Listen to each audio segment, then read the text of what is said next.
Exercise 7.2 का question number 4 बोल रहा है कि बिंदु -3, 10 और 6, -8 को जोड़ने वाले रेखाखंड को बिंदु -1, 6 किस अनुपात में विभाजित करता है। ठीक, क्या है बाबू, एगो बिंदु ए मान लेते हैं और दूसरा बिंदु बी मान लेते हैं। ए का निर्देशांक है -3, 10 और बी है 6, 10। अब बोल रहा है कि इसको एक बिंदु सी विभाजित कर रहा है किसी अनुपात में, और उस बिंदु सी का निर्देशांक दिया हुआ है यहाँ पर -1, 6, -1, 6।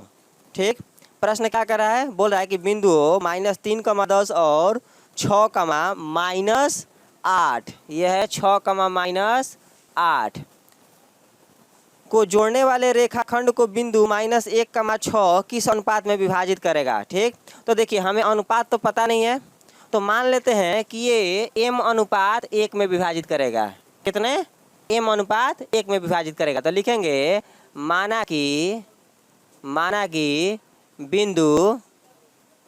बिंदु सी रेखाखंड को, किसको? रेखाखंड को m/1 में विभाजित करेगा। m/m में विभाजित करेगा। ठीक, अब देखिए जब m/n में विभाजित कर रहा है तो यहाँ पर ये क्या हो जाएगा, x1 बराबर -3 और y1 बराबर 10, ये वाला x2 बराबर 6 और y2 बराबर -8। अनुपात कितना है, m/n। तो हमें विभाजन सूत्र पता है, x1 के लिए विभाजन सूत्र क्या होता है, x के लिए, हाँ, mx2 प्लस nx1 बटे m+n होता है, और y के लिए होता है my2 प्लस ny1 बटे में m+n होता है। अब यहाँ पर ध्यान दीजिए, ध्यान देने योग्य बात यह है कि यहाँ पर ये है x और ये वाला y है। तो बताइए x बराबर यहाँ पे क्या मान रखें, -1, अब बराबर m कितना है बाबू, m का m ही है। ठीक, अब गुणे x2 कितना है, x2 है 6 है, अब प्लस n है 1 और x1 है -3, अब बटे में m+n यानी कि m+1 होगा। ठीक, अब इसको हल करेंगे तो यहाँ पे गुणा करिए, m गुणे -1 -m और 1 गुणे -1 अब बराबर में 6 गुणे m 6m, ये वाला -3। अब देखिए इस m को उधर उठा के ले जाएं और इस 3 को इधर लाएं तो ये हो जाएगा -1 +3 बराबर में 6m प्लस m मिलके ये हो जाएगा 2 बराबर 7m। तो m बराबर कितना हो जाएगा, 2/7, ये जाके इधर भाग हो जाएगा तो m बराबर 2/7 हो जाएगा। अब देखिए y वाला इधर निकालते हैं, तो y वाला के लिए y कितना है बाबू, y है 6, m कितना, m ही है, y2 -8 प्लस n कितना है, n1 है, और y1 है 10 बटे m+1, n के जगह पे 1। अब इसको गुणा करेंगे तो 6m प्लस 6 एकम 6 अब बराबर -8m प्लस 10 एकम 10। अब इस m को इधर लाते हैं तो कितना हो जाएगा, 8m 6m प्लस 8m अब बराबर में 10, ये दूसर जाएगा तो 6, तो 8 6 14m अब बराबर में 4, ये कितना हो जाएगा, m बराबर 4/10, भाग देंगे तो m बराबर 2/14 होगा ना यहाँ पे, हाँ, तो 2/7, अरे 17 लिख दिए क्या, अच्छा चलिए, तो ये क्या होगा, 2 दूना के 4 और 2 सते 14। अब देख रहे हैं m बराबर कितना रहा है, 2/7। अब इसी को अनुपात में बदला जाएगा तो अब कितना अनुपात हो जाएगा, 2:7। तो बोलेंगे कि बिंदु सी रेखाखंड को रेखा खंड को 2:7 में विभाजित कर रहा है, विभाजित कर रहा है। ठीक, आया समझ में? तो चलिए इसको लिख लीजिए। अब अगला प्रश्न देखेंगे।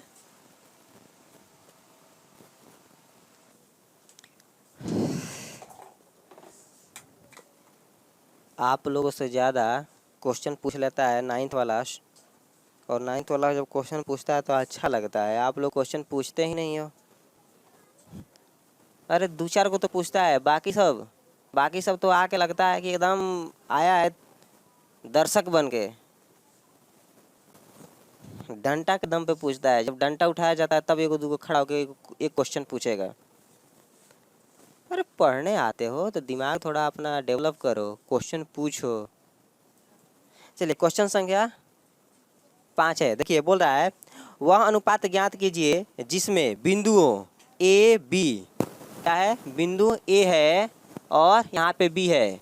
तो बिंदु देखिए, बिंदु ए का निर्देशांक दिया हुआ है 1, -5 और बिंदु बी का निर्देशांक है -4, को मिलाने वाले रेखाखंड एक्स अक्ष को विभाजित करते हैं। किसको विभाजित कर रहा है? एक्स अक्ष को विभाजित कर रहा है। तो एक्स अक्ष पे निर्देशांक क्या होता है? एक्स अक्ष पे एक्स होता है और वाई का 0 होता है। तो इसको बिंदु सी मान लें। तो बोल रहा है कि बताइए कि बिंदु सी एक्स अक्ष को कितने अनुपात में विभाजित कर रहा है और एक्स का निर्देशांक ज्ञात कीजिए। तो सबसे पहले हम मान लेते हैं कि यह m/1 में विभाजित कर रहा है। ठीक, तो लिखेंगे कि माना कि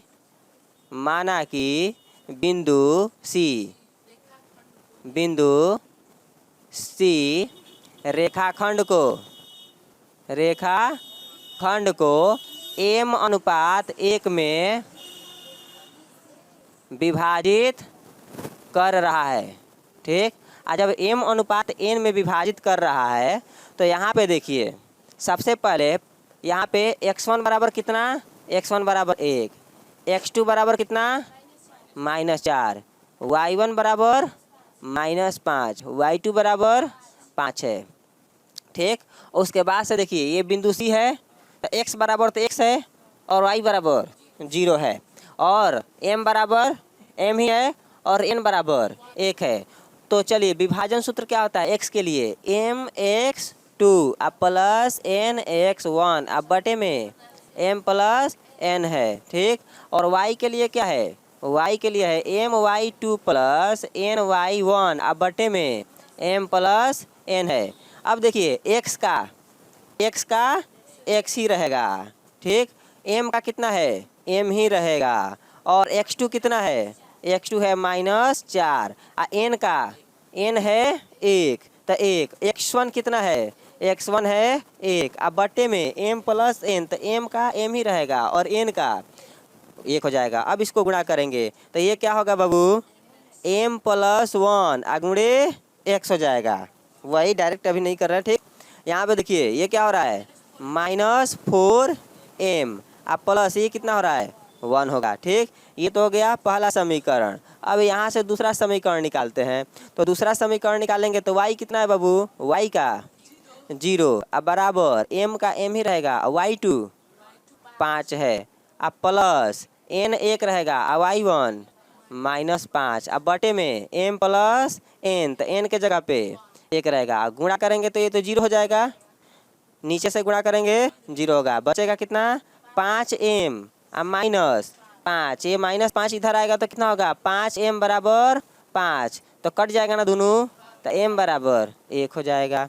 अब देखिए यहाँ पे समीकरण 1 में m बराबर 1 रख लें, तो समीकरण 1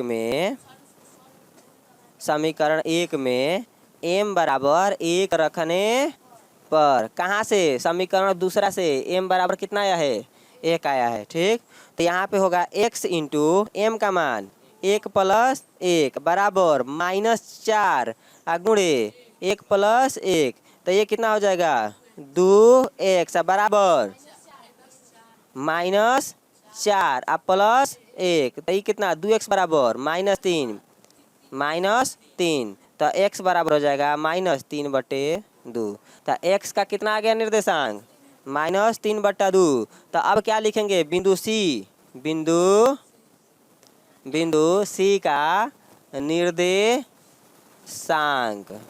कितना होगा बाबू? बताइए बिंदु C का निर्देशांक कितना होगा? -3/2, 0। तो ये तो आ गया बिंदु C का निर्देशांक। अब क्या कह रहा है?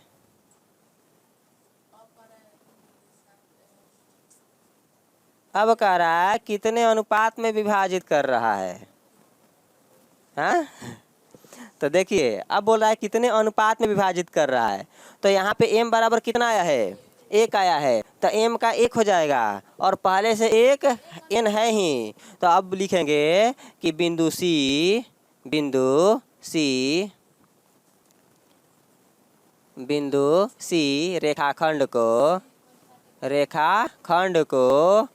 1:1 में विभाजित कर रहा है। तो यहाँ पे अनुपात भी पता चल गया। ठीक, क्यों? यहाँ पे m बराबर 1 आया है और पहले से n के जगह पे 1 है ही, तो 1:1।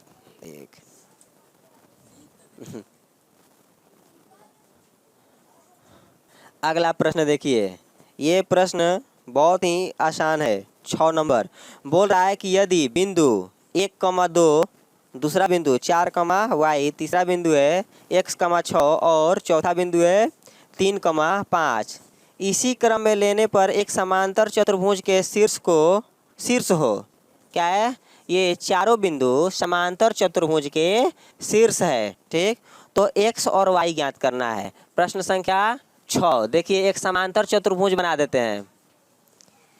ठीक, ये हो गया समांतर चतुर्भुज A B C और D। अब बोल रहा है कि बिंदु A का निर्देशांक है 1,2, बिंदु B का निर्देशांक है 4,y, बिंदु C है x,6 और बिंदु D है 3,5। अब ऐसे दिया हुआ है तो बोल रहा है कि x और y का मान ज्ञात कीजिए। तो ये आपको पता है कि समांतर चतुर्भुज का विकर्ण एक दूसरे को समद्विभाजित करता है। क्या करता है? 2 बराबर भागों में बांटता है, यानी समद्विभाजित करता है। जैसे में ये वाला है ना, ये वाला विकर्ण है, उसको ये वाला विकर्ण, ये दूसरा विकर्ण क्या करेगा? समद्विभाजित करेगा, यानी कि ये वाला इसके बराबर होगा और ये वाला विकर्ण क्या होगा? बराबर होगा, यानी कि इधर का आधा पोर्शन इधर के आधा पोर्शन के बराबर और ये वाला आधा इधर के आधा के बराबर होगा, यानी कि लाइन एक दूसरे को समद्विभाजित करेगा। और जब समद्विभाजित करेगा तो हम बिंदु C का निर्देशांक ज्ञात कर लेंगे। अब बताइए, इधर से तिरछा निकालेंगे तो भी बिंदु C का निर्देशांक और इधर से तिरछा निकालेंगे तो भी बिंदु C का निर्देशांक, दोनों स्थिति में तो एक ही होगा। तो सबसे पहले हम क्या करते हैं कि इधर से निकाल लेते हैं और फिर इधर से निकाल लेते हैं। तो अब देखिए, ये तो समद्विभाजित कर रहा है, तो समद्विभाजित कर रहा है तो ये वाला क्या होगा? बिंदु O मध्य बिंदु होगा। ठीक, तो लिखेंगे कि O मध्य बिंदु है, और जब मध्य बिंदु है तो मध्य बिंदु सूत्र लगा देंगे, मिड पॉइंट फॉर्मूला लगा देंगे। तो उसमें क्या होता है? x1 + x2/2। मध्य बिंदु सूत्र क्या होता है? x1 + x2/2 और y1 + y2/2 होता है, यही ना। तो यहाँ पे देखिए, पहला वाला क्या है? x1 + x2, यानी कि 1 + x अब बटे में 2 कॉमा दीजिए। अब y1 और y2, y1 कितना है? 2 और y2 6 अब बटे में 2। ठीक, अब बराबर में इधर का देखिए x1 x2, तो x1 कितना में ले लें? 4 अब प्लस x2 3 अब बटे में 2, फिर कमा, फिर y1 + y2, तो y अब प्लस 5 अब बटे में 2। अब क्या करते हैं? x वाला को x के साथ तुलना कर देंगे और y वाला को y के साथ तुलना कर देंगे। तो जब तुलना करेंगे तो ये कितना हो जाएगा बाबू? ये होगा 1 + x अब बटे में दो बराबर 4+3 बटे में दो, दो से दो कटा दें, नीचे से नीचे कट जाएगा, बचेगा कितना 1 प्लस x बराबर 4+3 7, ये उधर जाएगा तो x बराबर 7 माइनस 1 बराबर कितना x का 6 आ गया।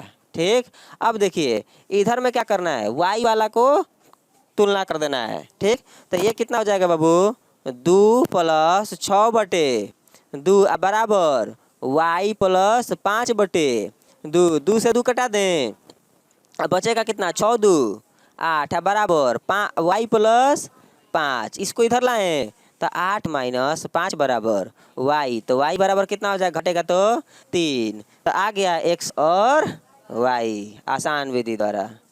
ठीक, तो ये हो गया x और y का निर्देशांक। मध्य बिंदु फॉर्मूला लगा के और ज्ञात कर लिए हैं, दोनों को क्या किए हैं, तुलना किए हैं, x1 माने x वाला को और y वाला को, देखिए x वाला को x के साथ, y वाला को y के साथ।